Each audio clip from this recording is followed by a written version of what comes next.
You know that we are now in the month of Tuba from the Coptic calendar, and this month is dedicated for the baptism of Christ. So we'll find that in every Sunday we'll have like a glimpse of the baptism or something, like to just say, oh, this is a symbol of baptism.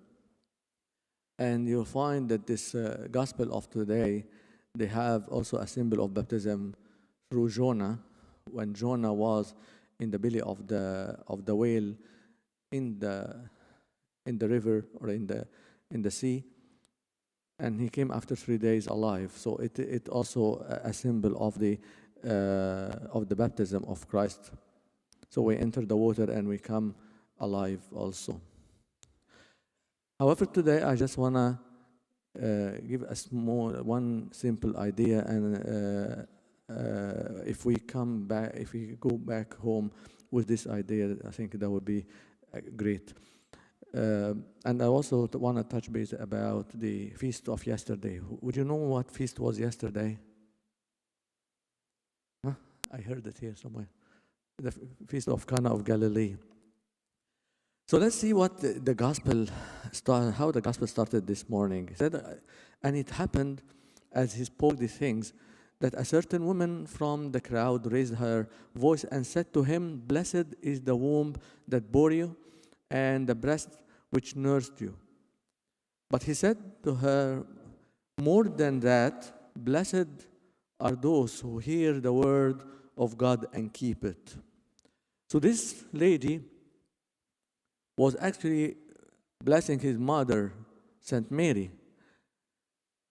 Did Jesus reject this blessing, or did Jesus ignore this, what she said about his mother?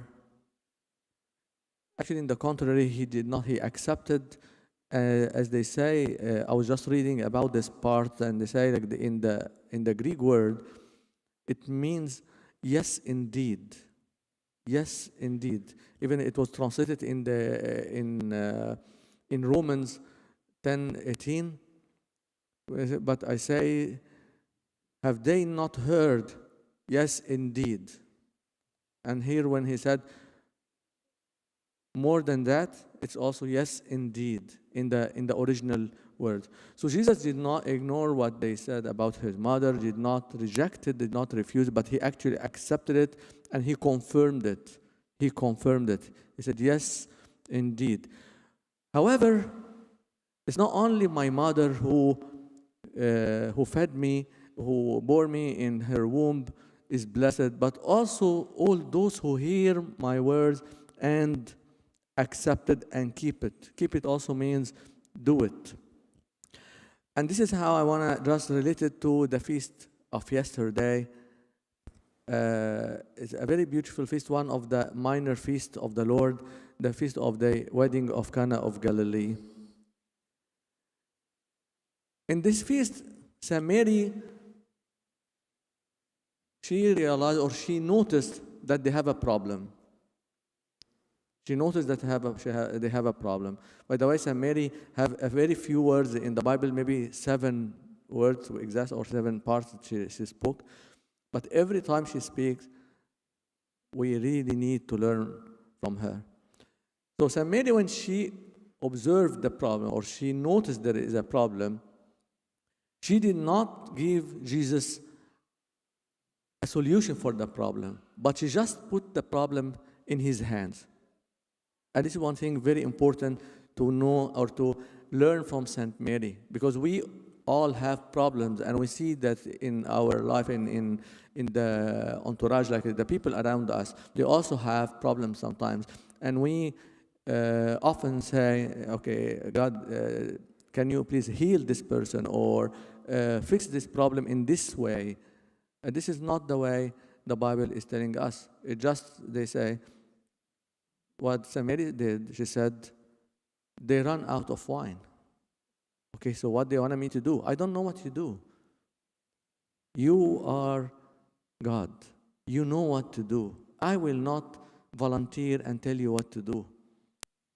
I maybe have in my mind some thoughts, or I have some solutions, or in my mind, this is the best thing to do, but I don't know. You maybe will surprise me as he surprised them in the wedding of Cana of Galilee. You know who did the same also? Who did the same? Mary and Martha. When the Lazarus was about to die, he was sick. So what did they say to Jesus? The one whom you love is sick. Why the one whom you love? It's also another point very important, because they didn't want to say the one who loves you, because maybe Lazarus or me, when I love Jesus or I love God, I love him under a certain circumstance or a certain condition, but his love to me is unconditional. So that's why they say the one whom you love is sick. So what they wanted me to do, we want you to hurry up and come, but they didn't tell him. But that's what was in their mind. They want Jesus to come and hurry up, but he didn't come. So when you leave it for Christ, you'll be surprised. The outcome will be amazing. It surpasses our thinking. You can never even imagine what he will do. And even when he delayed his coming back or coming to Lazarus, and he left him not only a couple of hours after he died, or even a day or two, like 4 days until he just, we cannot, we cannot even open the tomb. If you were here, he wouldn't die. Yes, but this is your limit. This is your limitation. This is what you think. But I have more than that. So if you believe, you will see the glory of God. If you believe, you see the glory of God. Same thing Mary in the wedding of Cana of Galilee did. She told him they ran out of wine. What this has to do with the gospel of today? No, it's not this, because after that, Jesus told her, my hour has not come yet. So Mary said to the servants a very important sentence. This is, we need to have it as a slogan kida in our life. Whatever he says to you, do it. Whatever he says to you, do it. I remember maybe over 25 years ago, Bishop Musa, Amba Musa, أسقف الشباب في مصر, he came to our church, and he used to come our church in Egypt many times in the year. And he gave a sermon about only this sentence, whatever he says to you, do it. And I remember that when he said that, he said, the word whatever means what? What is the limit? There is no limit. So whatever, there is no limit. Remember this Good Samaritan, when he took this sick person and he put it in the inn, on the motel, and he said to the guy, whatever you pay, in my return I will pay you back. So if he pay $10, he will pay him back. If he pay $100, he pay him back. If he pay $1 million, he pay him back, because he said, whatever you pay, there's no limit. So whatever Jesus say to you, this is his word, and his word is living word. So whatever he says to you, do it.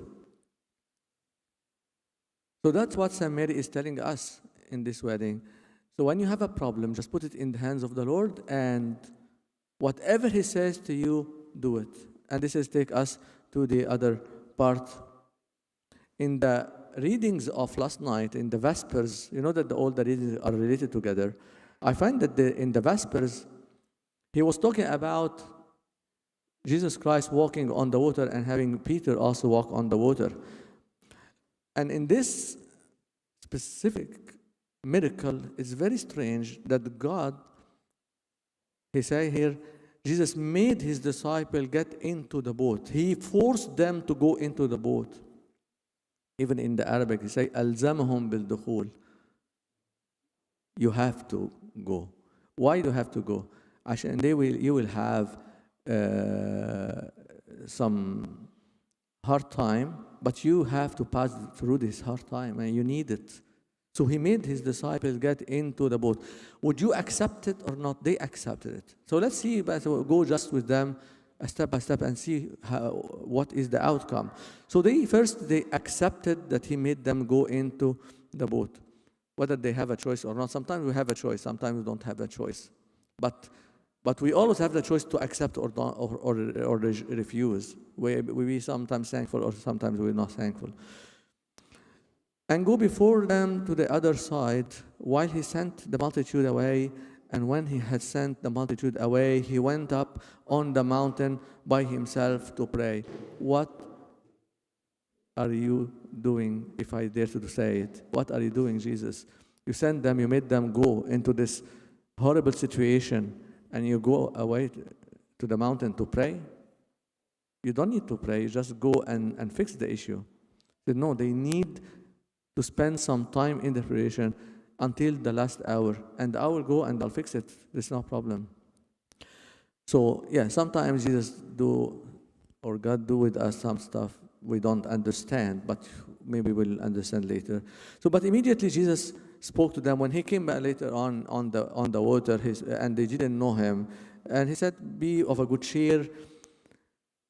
It is I. Do not be afraid." And do not be afraid is always related to the presence of God in your life. By the way, if you find it, if you Google it, or you check how many times "do not be afraid," I think it's 300. They say it's 365 times. Like each day, one time they said, "Don't be afraid."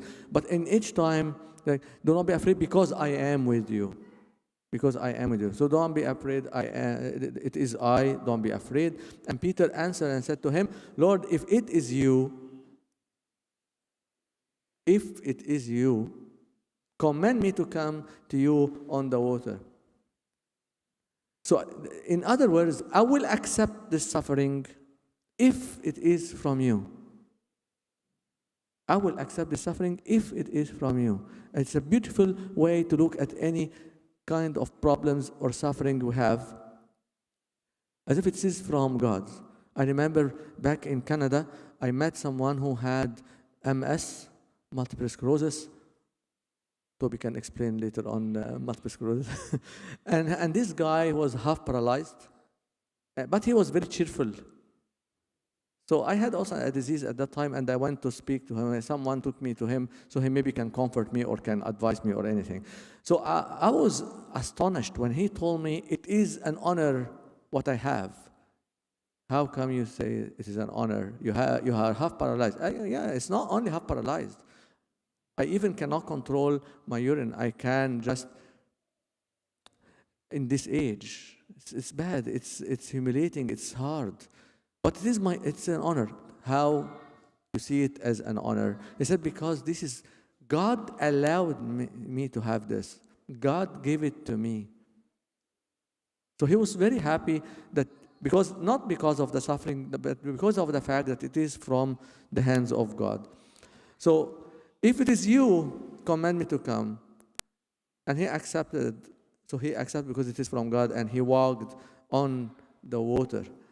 He will never experience this unless he accepts, because it is from God. The conclusion is that if we have this in our mind, that God is the Almighty, not theoretically, we know it 100%. We are sure that He is the Almighty. We know that for sure He loves us so much. We know for sure He has all the wisdom to choose the good thing for us. We will trust in Him, and we will be very happy. We will not mind anything to happen, because it is from Him. If it is from you, God, I will promise you that I will do whatever you say to me, even if it doesn't make sense to me, because it is from you. And glory be to God forever. Amen. Blessed